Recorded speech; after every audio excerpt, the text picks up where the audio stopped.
This week, the U.S. and some 20 countries agreed to send more advanced weapons to Ukraine. Many countries are donating critically needed artillery, ammunition, coastal defense systems, and armored vehicles, while others are committing to training Ukrainian troops.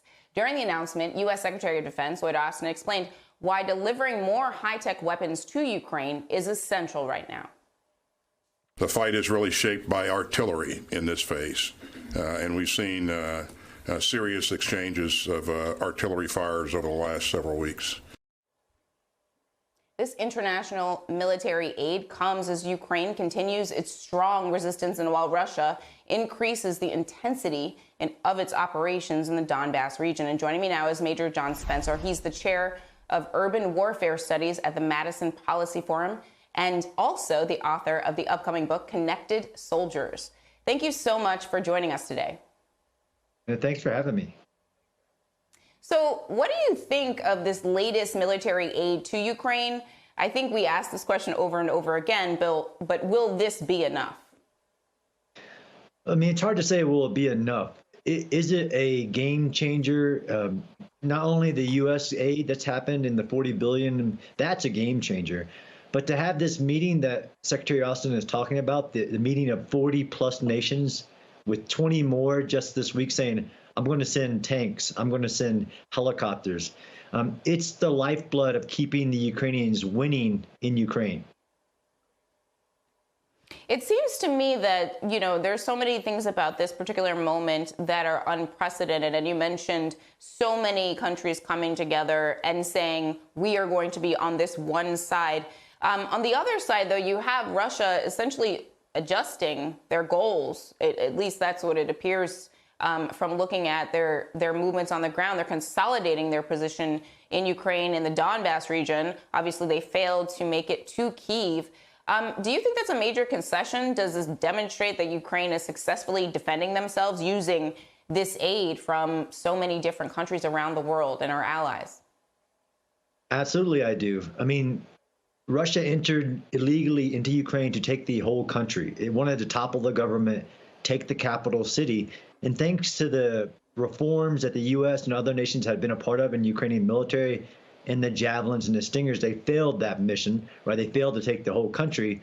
They lost the Battle of Kyiv. And then they said, okay, that wasn't our goal, which is, you know, never trust what a Russian says, trust what they do. So then they said they're going to focus on the east, and they've already lost a key battle there in the second largest city of Ukraine, in Kharkiv. So absolutely, it's a sign that the Russians have not only failed on every measure in Ukraine, and they're actually losing every day. We just talked about 47 countries. Russia has 0 countries on their side. Even China's like, I don't, you know, I have nothing to say about that. The Russians are now trying desperately to take as much land as they can in the eastern section of Ukraine.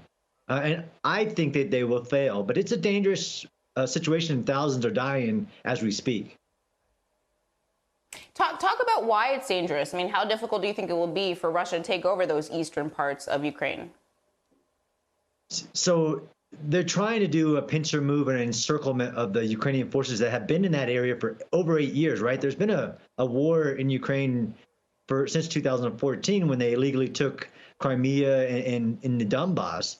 But the Russians are trying to encircle, get it behind those forces and create a pocket. And then I think that they're going to seek some type of political settlement saying, okay, I own all this portion of eastern Ukraine, and there's nothing you can do about it.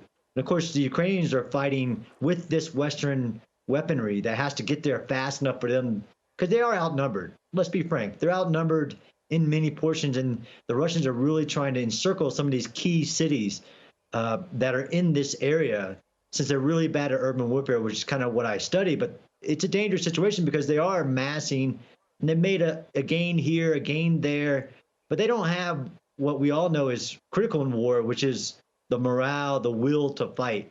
Ukrainians have had that way above the Russians.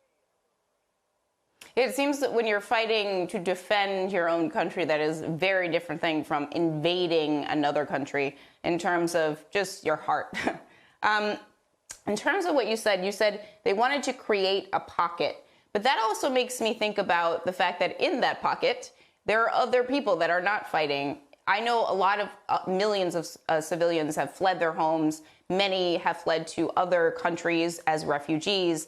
But how many civilians are you aware are still trapped in these regions where the fighting is taking place still? And how do we get them out? How do we ensure that they're safe from the perspective of the West and our allies? Yeah, I mean, some of these cities we're talking about, like Severodonetsk, is over 100,000 civilians. Popasna, there's tens of thousands trapped at this moment. The Russians are you really using war crimes as a method of war? So they're purposely targeting civilians trying to flee. I mean, the ultimate goal is to get Ukrainians weapons fast enough where they can stop the Ukrainian or the Russians before they get to the cities.